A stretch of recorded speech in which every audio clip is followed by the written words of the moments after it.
한국은 보통 2월 초에 졸업식을 하죠. 근데 올해는 코로나 때문에 비대면 졸업식으로 대체되는 경우가 많아서 참 아쉬운 상황인 것 같습니다. 일본은 주로 3월에 졸업식을 하는데 오늘은 일본의 독특한 졸업식 문화를 소개해 보겠습니다.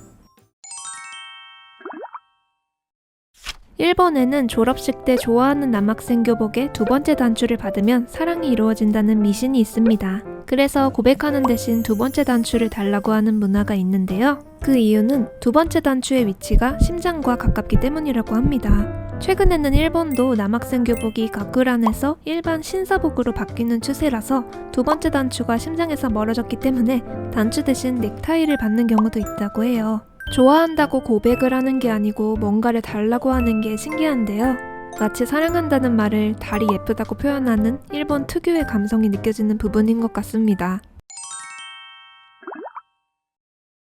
졸업식을 학교에서 튈 수 있는 마지막 기회라고 여기는 학생들이 있습니다. 특히 오카야마, 오사카 등 관서지방 쪽에 그런 경향이 좀 있는 것 같아요. 일본에서는 불량 청소년들을 속어로 양키라고 부르는데요. 이 양키들이 졸업식 날이 되면 교복을 화려하게 튜닝한 소츠란 또는 특공복이라는 옷을 입고 머리끝부터 발끝까지 불량한 스타일로 몰려다니는데 사실 이게 시민들에게는 상당한 공포심을 준다고 해요. 그래서 경찰과 대치하는 경우도 있다고 합니다. 우리나라에서는 졸업식의 일탈이라고 하면 밀가루와 교복 찢기였던 시절이 있었다고 하죠. 밀가루를 뿌리는 행위는 일제시대에 강제로 입었던 검은 교복을 벗게 된 해방감에 밀가루로 백의 민족을 표현하려 했다는 설과 밀가루 업체의 상술이라는 설 등이 있었고, 교복을 찢는 건 성균관 유생들이 졸업할 때 푸른 제복을 찢던 파천금이란 풍습에서 왔다는 설이 있습니다. 요즘에는 한국에서 이런 걸 했다간 이렇게 될 수 있다고 하죠. 근데 신기하게도 일본의 오키나와에서도 졸업식 날 밀가루를 뿌리는 행동을 한다고 합니다. 그래서 졸업 시즌이 되면 미성년자에게 밀가루를 팔지 못하게 되어 있고 슈퍼 앞에 음식을 소중히 하자는 취지의 포스터를 붙인다고 합니다. 근데 그 유래는 열심히 찾아봤지만 발견하지 못했습니다.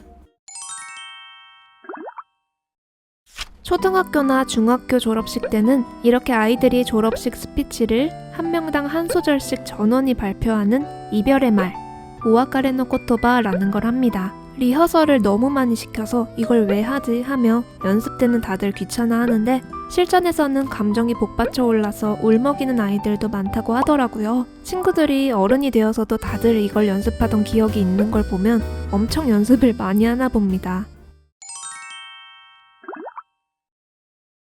우리나라도 졸업 앨범 만들 때 롤링페이퍼 많이들 만들죠. 세월이 흐른 뒤 다시 펼쳤을 때 친구의 말투나 성격까지 기억이 나서 추억에 잠길 수 있게 해주는 좋은 문화인 것 같습니다. 일본에서는 이걸 요세가키라고 하는데 우리나라의 졸업 앨범과는 약간 방식이 다른 것 같아요. 일본에서는 졸업 앨범의 마지막 장이 백지로 되어 있어서 직접 앨범을 들고 다니며 친구들에게 요세가키를 부탁하러 다녀야 합니다. 자신에게 직접 쓴 글을 받을 수 있고 같은 반이 아닌 친구나 후배로부터 받는 것도 가능합니다.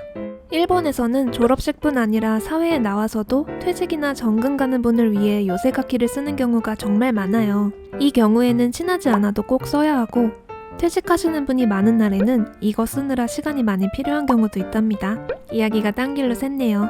저는 졸업식 때 흑역사가 있는데요. 그때 무슨 상을 받았었는데 제가 너무 긴장한 나머지 교장 선생님이 악수를 권하시는 걸 못 보고 걸어 나가버렸습니다. 그 모습이 전 학급에 방송으로 나갔고요. 당시엔 정말 창피했는데 지금은 좀 웃긴 추억인 것 같아요. 여러분의 졸업식 추억이나 학창시절 흑역사도 궁금합니다. 저도 공개했으니 댓글 남겨주실 거라고 믿을게요. 이상 톰이었습니다.